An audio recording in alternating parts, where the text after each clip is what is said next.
Hello, Year 2. I hope you've had a really good day. Now, as promised, I'm going to carry on reading our class story, The Boy Who Grew Dragons.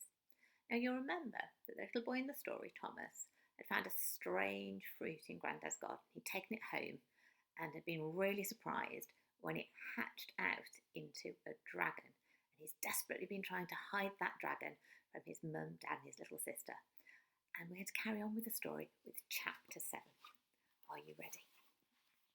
Chapter 7. Donuts and Dragon Fruit Crumble.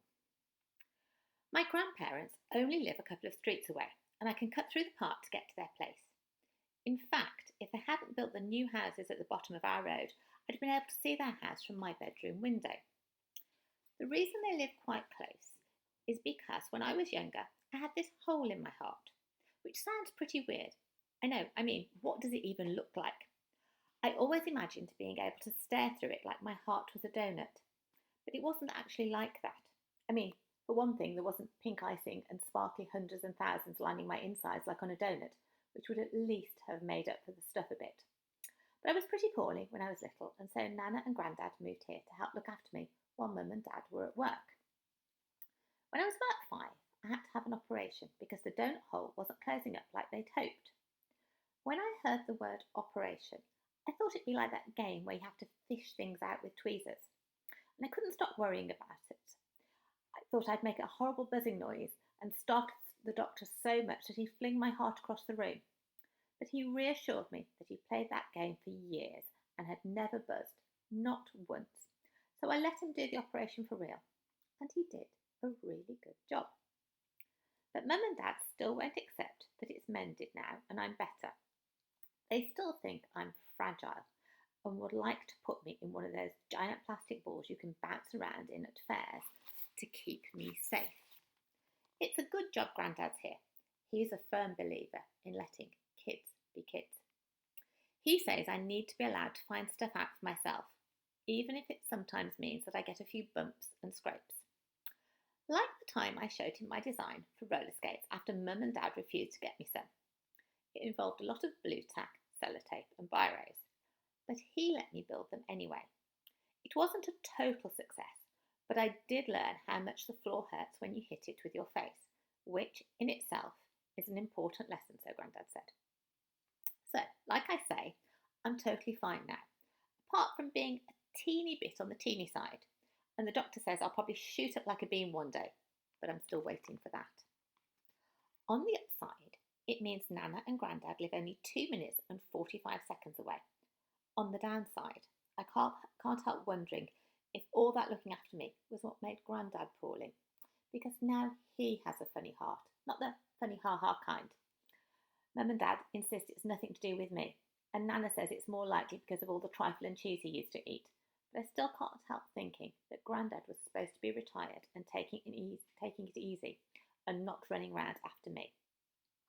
I wasn't a patient. I didn't like being poorly. And sometimes when I watched my friends all playing footy and I wasn't allowed to, I used to get really cross. I even remember shouting at Grandad and hiding from him on purpose, so he had to hunt for me for ages, which can't have been very nice or very restful. But whenever I start to worry about him, he accuses me of sticking him in a giant plastic ball.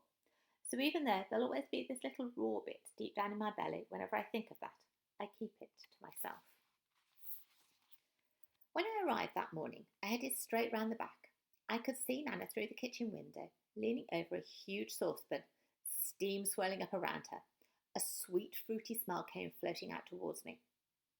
I gave her a wave and hurried down to the garden, across the neat lawn, through the little group of apple and pear trees with their low, crooked branches, and on past the abandoned beehives, which Grandad is always promising to clean up, but never has.